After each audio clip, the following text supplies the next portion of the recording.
there, I'm Donna Krech. Welcome to a healthy conversation. Well, as you can tell, I'm not at the lake.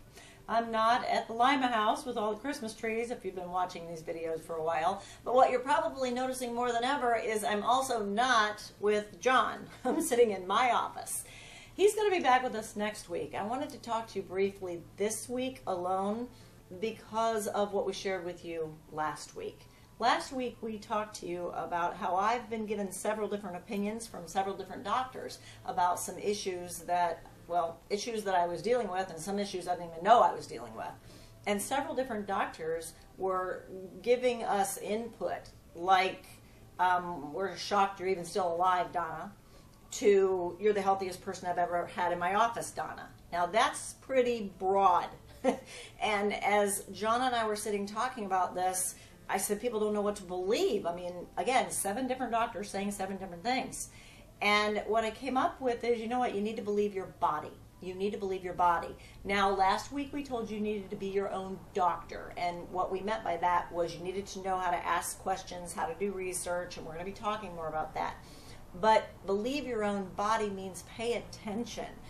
With me, some of my causes for alarm were superficial, like I was losing hair. But that got my attention. Another thing that kind of made me pay attention was I was having some real back pain, yet it would go away, and then I would think, no big deal. Well, a couple of years ago, I found myself flat on my back without any energy. It was diagnosed as Epstein-Barr. I was down for the count for a very long time. That got my attention. Then I found out it may have been complete adrenal burnout, but nobody addressed it at the time. So you could see how things could be really confusing. So believe your body simply means pay attention to what you're feeling. Now, I've got a little system that I personally follow called the ACT system, and that's why I'm talking to you alone today, because it's not fair to John to ask him to share this with you when it's something that I'm following. ACT is an acronym, A-C-T. And anytime you're dealing with any kind of medical concern whatsoever, or I personally believe any kind of concern where you have to make a really good informed decision, you need to follow the ACT system. It's kind of innate for me. I do it all the time. A stands for Ask God, and that's because we go to God in prayer first on everything so that we can try to keep us out of it and my bullheadedness out of it so that we can see what direction He would have us go. C stands for Compile Research. Now, it doesn't just say research, it says compile, because you've got to go to several different places to get your research. And next week, John will be here with me, and we're going to talk to you about how to do research if you don't quite know how to do research. So you compile the research, you put the information together from different sources.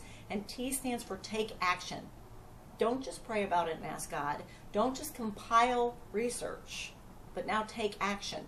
Do something with a piece of the information that you've discovered. And then you start it all over again. You pay attention to the action you've taken and how it's affected how you feel, if at all. You go back, you ask God, you compile more research, you take action. And as I continue to act through what I'm dealing with, I'm figuring it out. And listen, again, don't send cards, don't send letters. I'm going to be okay. I'm fully alive.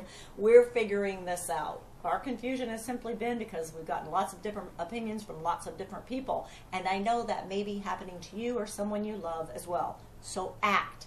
Ask God, compile your research, and take action. Next week, we're going to tell you exactly how to research, just in case you're not sure how. John will be back with me, and yes, the entertainment committee will come back with him. I'll talk to you next week.